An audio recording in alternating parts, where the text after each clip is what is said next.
Hello everyone, स्वागत है आप सभी का स्टेनो टॉक्स पर। रेडी हो जाइए 100 वर्ड्स पर मिनट की स्पीड से डिक्टेशन लिखने के लिए। डिक्टेशन स्टार्ट होगी 5 सेकंड बाद।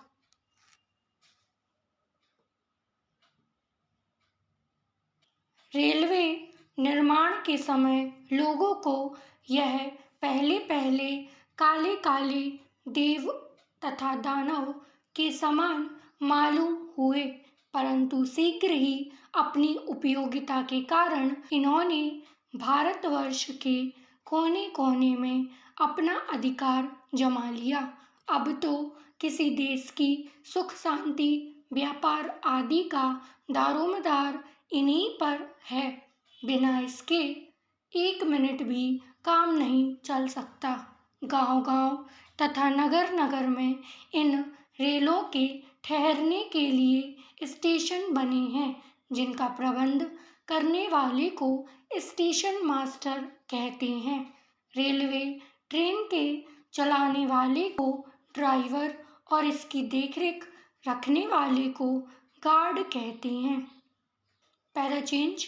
श्रीमान, मैं इस बजट का समर्थन करना चाहता हूँ। श्रीमान, मैं सबसे पहले अपने दल के नेता प्रधानमंत्री को इस बात के लिए बधाई देना चाहता हूँ कि उनके नेतृत्व में देश में कांग्रेस दल को स्पष्ट बहुमत मिला और इसके फलस्वरूप यहाँ पर केंद्र में एक ऐसी सरकार का गठन हुआ जो कि देश में वास्तव में समाजवाद लाना चाहती है। मैं वित्त मंत्री जी को इस बात के लिए बधाई देना चाहता हूँ कि लोकसभा के मध्यावधि चुनाव में जनता द्वारा कांग्रेस दल को जो आदेश दिया गया था उन्हें स्मरण है और वह तन मन धन से उसका पालन करना चाहते हैं। Para change. उच्च कोटि की शिक्षा के संबंध में अभी प्रयोग नहीं के बराबर हुआ है, इसलिए उसके संबंध में अभी कुछ भी कहना संभव नहीं है। इतना होते हुए भी हम देखते हैं कि इस पद्धति को उतना प्रोत्साहन नहीं मिला और ना इसका उतना प्रचार ही हुआ जितना होना चाहिए था और जितना स्वराज्य प्राप्ति के बाद हम कर सकते थे।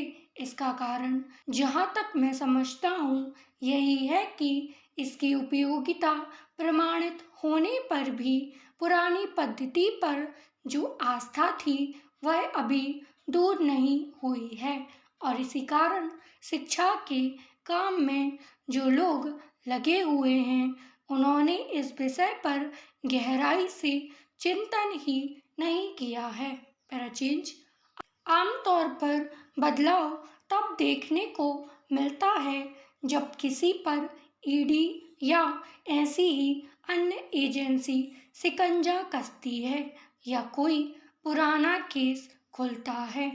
यह हृदय परिवर्तन अधिकांशतः विपक्ष से सत्ता पक्ष में ले जाता है। ठगी सी जनता सोचती है कि उसने वोट तो किसी और को दिया था पर शासन में दूसरा आ गया। ऐसा नहीं है कि जादू का खेल उसे समझ में नहीं आता, लेकिन उसके पास विकल्प नहीं होता। पर गलती किसकी है? क्या हमने कभी राजनीति में ईमानदारी को प्रश्रय किया है? हम भी तो जाति धर्म भावना बाहुबल क्षेत्रवाद पैसे भाषा के आधार पर वोट देते हैं। Para change. दोनों पक्षों को सुनने के बाद पूर्ण पीठ को यह भी निश्चित करना था कि क्या इस न्यायालय को संयुक्त राष्ट्र कन्वेंशन पर आधारित होते हुए अभिरक्षात्मक यातना पर एक स्थायी और विस्तृत विधान निर्मित करने के लिए संसद को निर्देश जारी करना चाहिए और क्या न्यायालय ऐसा कर सकती है। निर्णय 1।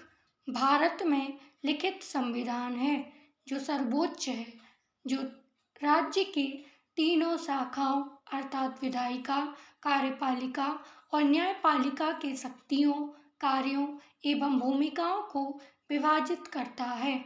ये विभाजन तीनों के लिए एक सीमाएं हैं और तीनों की शक्तियों, कार्यों और कृत्यों को चेक करने तथा अतिक्रमण नहीं करने के लिए संविधान द्वारा ही सीमाएं निर्धारित है। आई होप डिक्टेशन आप सभी ने लिख लिया होगा। टोटल 526 शब्द बोले गए हैं। डिक्टेशन में एग्जाम के हिसाब का ही फ्लक्चुएशन था। जो शब्द आपसे छूट गए हैं उनके आउटलाइन की प्रैक्टिस आप अलग से करेंगे। वीडियो पसंद आई हो तो लाइक करें, चैनल को सब्सक्राइब करें। Thank you.